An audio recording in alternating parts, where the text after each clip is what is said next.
Olá, você que nos acompanha na plataforma Gonçalves Dias, sou a professora Josefina Oliveira, professora de língua portuguesa. Estou aqui para mais uma aula do nosso projeto Atividades Curriculares Complementares. Mais uma iniciativa do Governo do Estado do Maranhão para você que quer se preparar com qualidade. Hoje nós vamos dar continuidade na aula de literatura. Nós trabalhamos no vídeo anterior a terceira fase modernista, a geração de 45, e hoje nós vamos falar da contemporaneidade. A geração de 45, ela ficou conhecida como pós-modernismo, uma divergência de alguns autores aí nessas marcas, mas geralmente é como se nós tivéssemos aí uma situação pós as duas primeiras fases. E aí agora nós entramos na contemporaneidade. Essa contemporaneidade, ela é influência principalmente dos principais movimentos sociais que acontecem nesse período a partir da década de 70.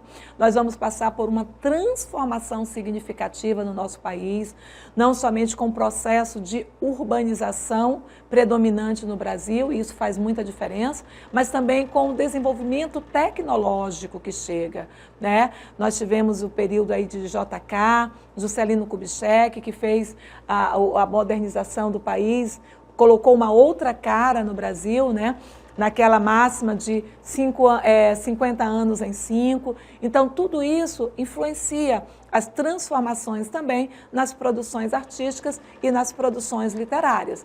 Nós sabemos que essas produções, elas são reflexos dos contextos sociais de determinado período, Então, precisamos entender esses contextos. E aqui nós vamos falar sobre o concretismo, não é isso?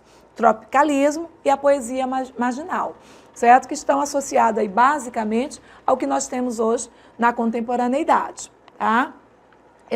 A referência da literatura contemporânea, que estaria associado aí basicamente a esse período pós-modernista, tá? A partir da década de 70, tem a influência direta por essas transformações, Desenvolvimento industrial e tecnológico, Crise nos meios políticos e social. Então, nós temos um contexto relacionado aí, possibilitando uma mudança nessas perspectivas, tá? Aí, no contexto histórico, Governo populista de JK, é um ponto, um marco interessante, certo? É um processo de urbanização. Nós temos aí a questão da influência capitalista também, e aí nós já vamos ter alguns movimentos, como Bossa Nova, que era uma ideia de um país desenvolvido, uma ideia de uma realidade diferente. Aí vamos ter essa influência de Bossa Nova, cinema novo, vanguardas, as vanguardas europeias ainda influenciando, teatros de arena e a chegada da televisão. Então, essas tecnologias, a tecnologia aí associada, com certeza dá uma ideia de um mundo diferente, de um mundo novo, se você pensar no antes, Aí o golpe militar, nós teríamos aí a situação da censura, depois pós-JK, olha a questão aí do contexto político, da crise política, certo?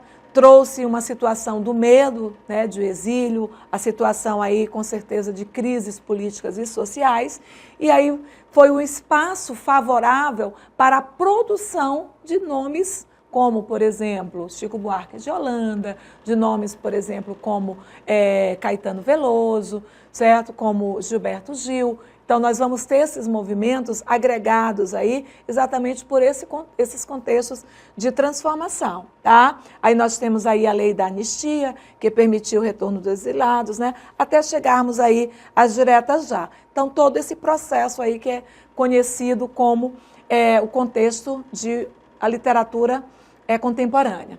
Características dessa literatura contemporânea: quebra de limite entre a arte erudita e a popular. Nós vamos ver que na contemporaneidade nós vamos ter essa mistura, não tem mais essa separação do que é uma literatura, do que é uma produção de massa e o que é uma produção intelectualizada. Então nós vamos ter um movimento, por exemplo, como do tropicalismo. Na música, o tropicalismo está diretamente associado à produção musical. Nós vamos ver exatamente essa mistura, Mistura de música MPB com músicas regionais, certo? Dentro de uma situação mesmo de um rompimento de de propostas e tendo uma possibilidade aí de unificação, de mistura, uma referência eclética, né? Que normalmente a gente associa. Referências de intertextualidades, que seria produções baseadas em outras produções, e essas intertextualidades elas estão diretamente ainda relacionadas com as influências europeias, né? Das vanguardas europeias, certo? Então, não deixa de ter uma releitura, a nossa arte sendo uma releitura de uma arte europeia ainda, a gente faz a ideia do rompimento, mas de uma forma ou de outra a gente ainda reproduz essas situações. Temos a característica do ecletismo, esse ecletismo é exatamente a possibilidade dessa mistura, a mistura da arte popular com a arte intelectualizada, né, erudita, a mistura dos estilos, né, contemplando gostos diversificados, que alguns condenam essa mistura exatamente dentro da ideia de um gosto que às vezes fica a desejar, tá? Mas é uma possibilidade de uma coparticipação. Vários modos de narrativas, né? E preocupação com o presente.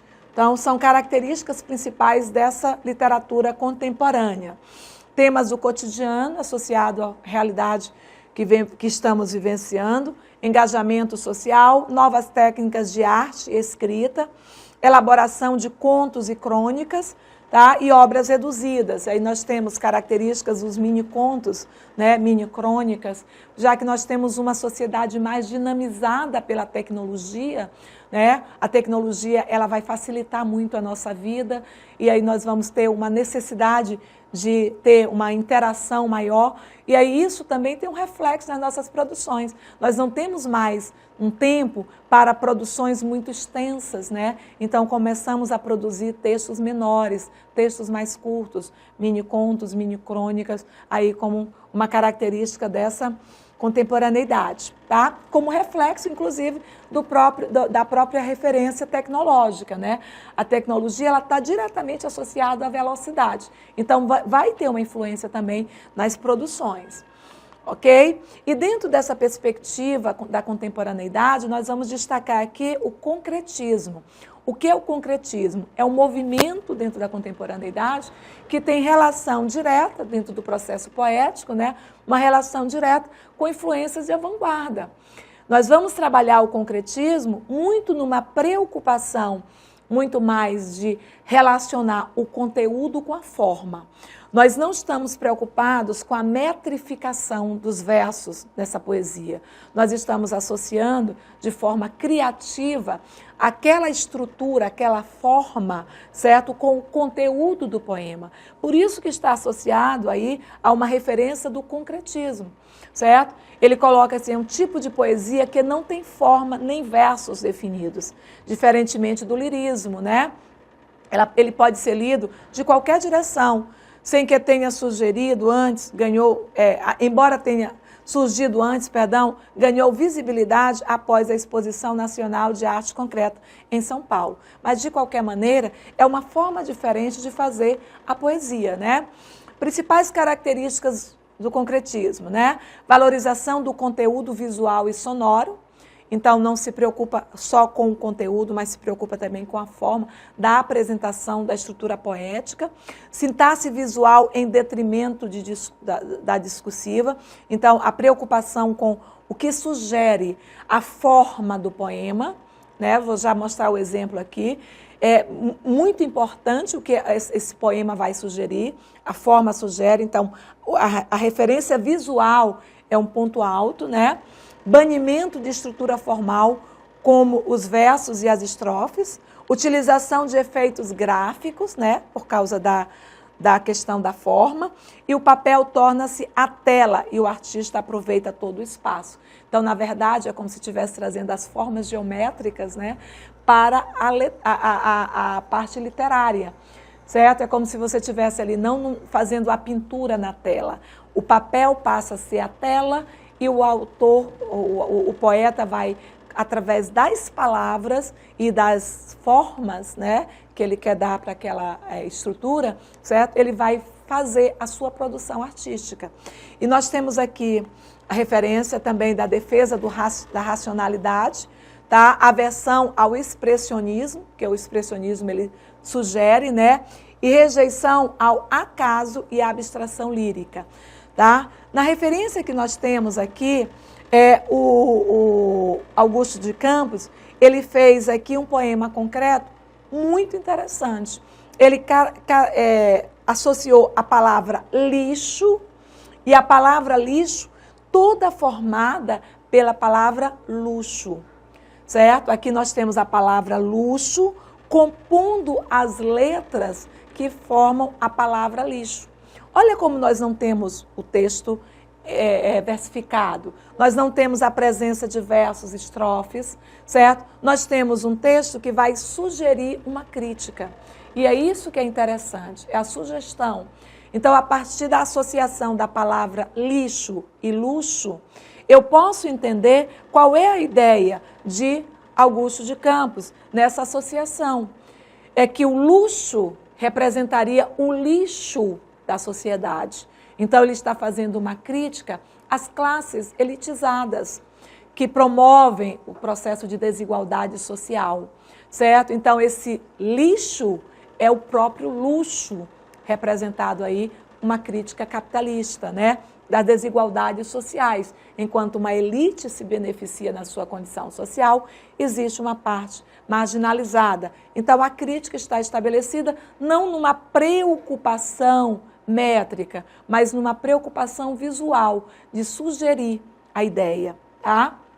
Além do concretismo, nós tivemos também um movimento importante, o tropicalismo. O tropicalismo, ele está muito mais associado, o concretismo está diretamente associado à poesia, né?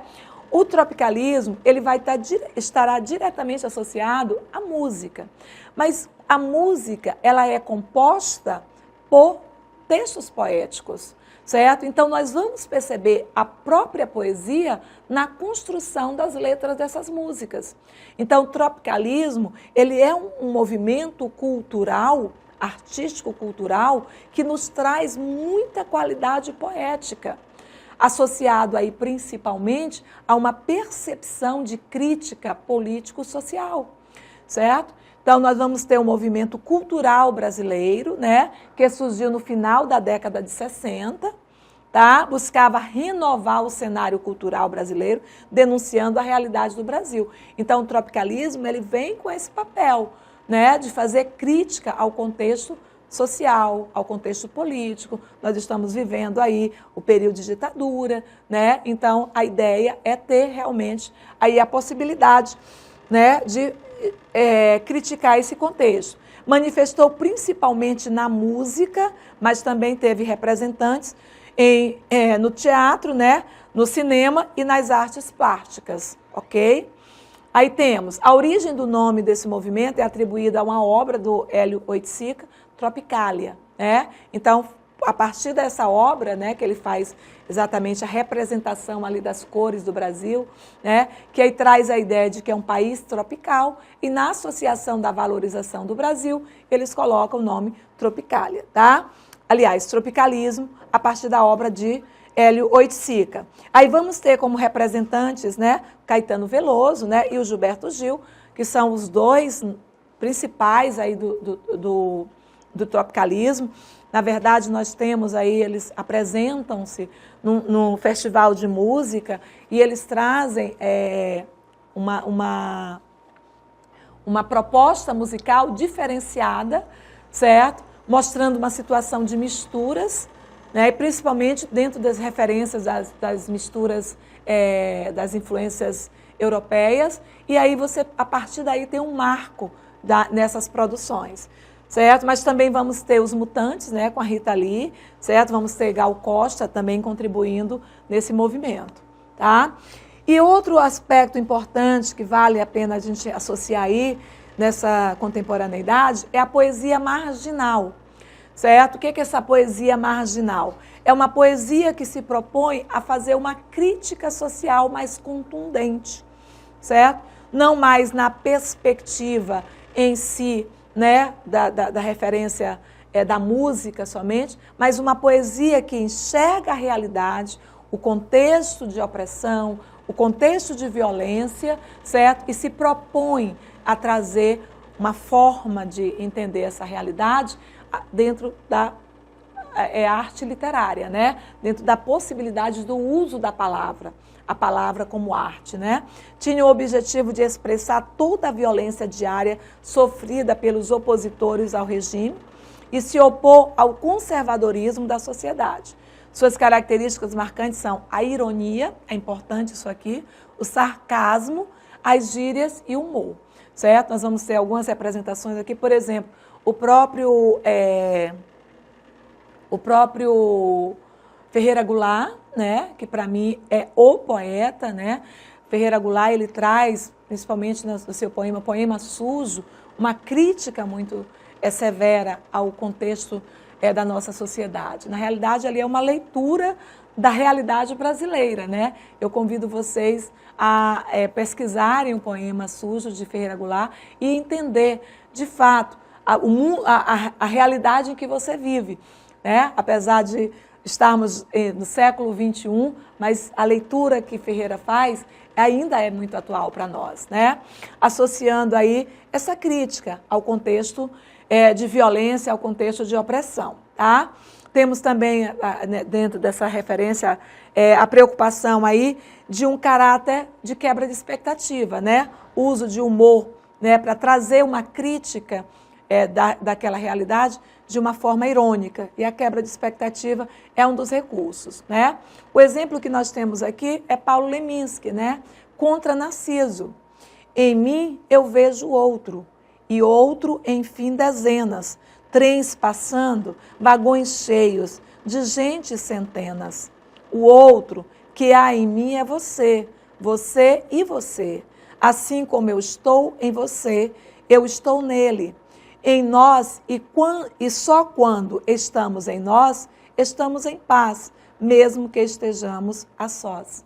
Nós temos Paulo Leminski falando sobre a própria solidão que o processo de urbanização produziu, né? Quando ele associa, né, em mim eu vejo outro, e outro, enfim, dezenas, trens passando, né? Vagões cheios de gente, centenas. Olha como ele fala do próprio processo de urbanização dos centros urbanos, né? Dos grandes centros urbanos. O outro que há em mim é você, você e você.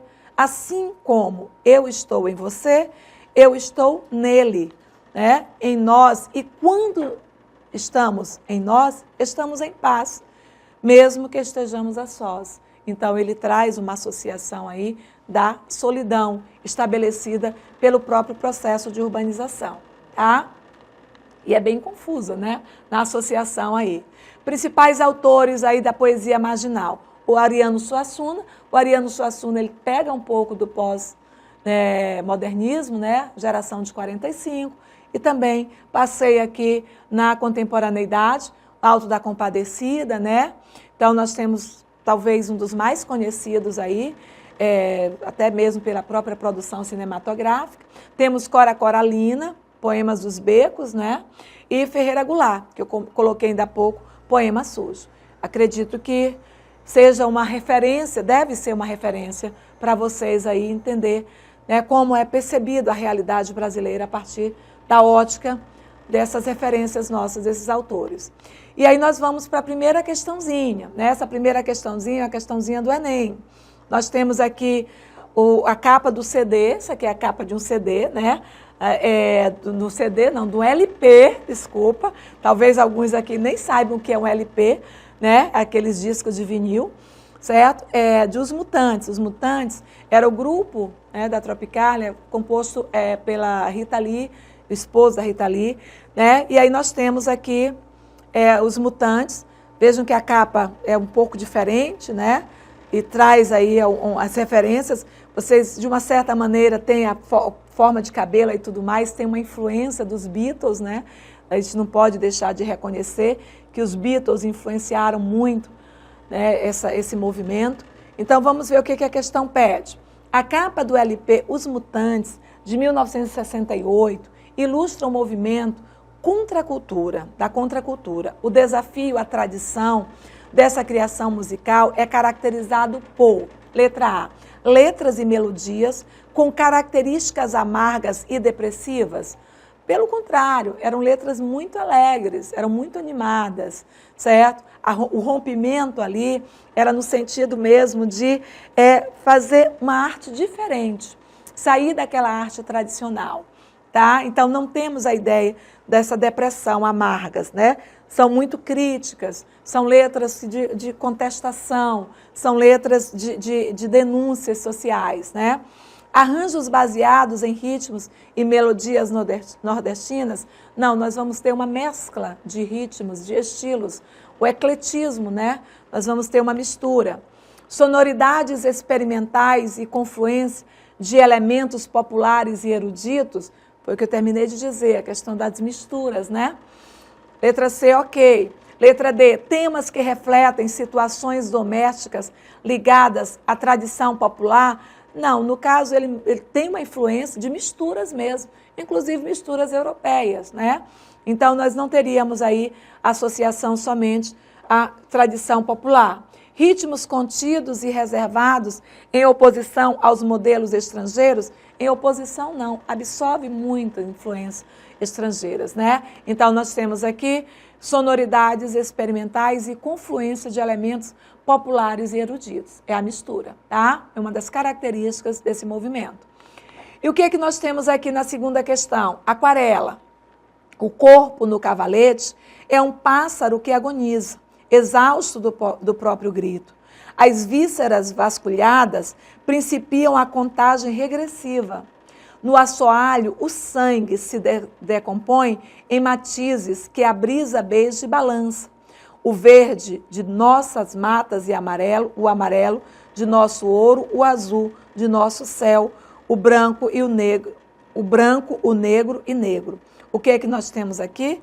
Cácaso, né? Fazendo uma referência aqui, que você percebe a intertextualidade, né? A brisa beija e balança, né? A questão da própria questão da sonoridade, do ritmo aí associado.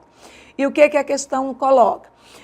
Situação na vigência do regime militar que governou o Brasil na década de 1970, o poema de Cácaso edifica uma forma de resistência e protesto a esse período metaforizando. Olha só, as artes plásticas deturpadas pela repressão e censura, né? A natureza brasileira agonizante como um pássaro enjaulado. Letra C, o nacionalismo romântico silenciado pela perplexidade com a ditadura. Letra D, o emblema nacional transfigurado pelas marcas do medo e da violência, né? E letra E, as riquezas da terra expoliadas durante o aparelhamento do poder armado. Olha como ele traz, né? O corpo do cavalete, tal, que seria a representação artística. Aí ele diz, as vísceras vasculhadas principiam a contagem regressiva, no assoalho, o sangue, né? Certo? Quando ele associa depois a brisa beija e balança, o verde de nossas matas, o amarelo de nosso ouro, o azul do nosso céu, o branco, o negro. Olha como o negro se repete, né? Então ele traz ideias aí da própria violência, certo? Associado aí à questão do sangue, né? Então nós teríamos a opção correta, a letra D. O emblema nacional transfigurado pelas marcas do medo e da violência. Associado aí uma crítica ao processo da ditadura militar. Finalizamos aqui a nossa aula, fica no link aí da descrição do vídeo, o QR Code para acessar o material, acesse o material, tem mais questões para você resolver sobre esse assunto, tá? Siga a plataforma Gonçalves Dias, né, no YouTube e no Instagram, tá? Dê o seu joinha aí, compartilhe, tá? Faça chegar às pessoas que estão necessitando dessas informações, né, com a mais brevidade possível, tá? Um beijo enorme no seu coração e até a próxima oportunidade.